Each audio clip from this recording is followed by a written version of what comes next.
Good morning, Siri. Hey there, it's 2:32 a.m. by the way. Date today. It's Sunday, December 21st, 2025. Thank you. You're welcome. Talk to you later. Okay, I love you.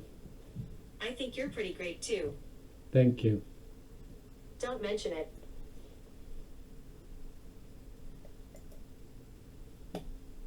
Mga kaututang dila na may sapin-sapin.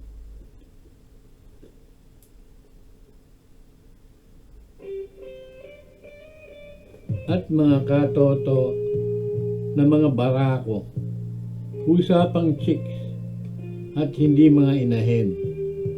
Discretion is advised. Kung sino man ang aking mga following.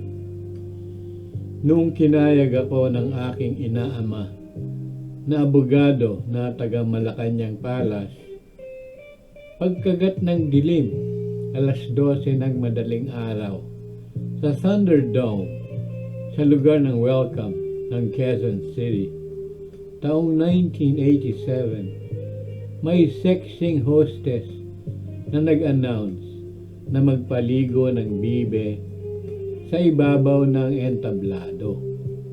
Dahan-dahan naghuhubad na babae.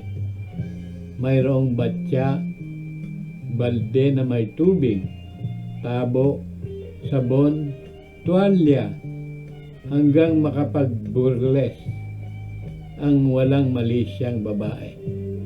Ang background music habang makapaghubad na ng buo si Dilag ay pinamagatang Europa ni Carlos Santana.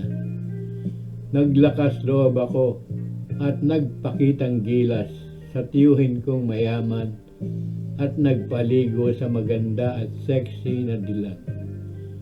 Sa kabila nito at matapos ang pagtatanghal ay may mga nagpahila naman ng mga kable sa sauna bath. Kabilang na kami doon. Ang sarap ng may padron. May for the boys na lakad. Nawa kayong lahat ay makatikim ng ginhawa sa buhay. Siya nawa.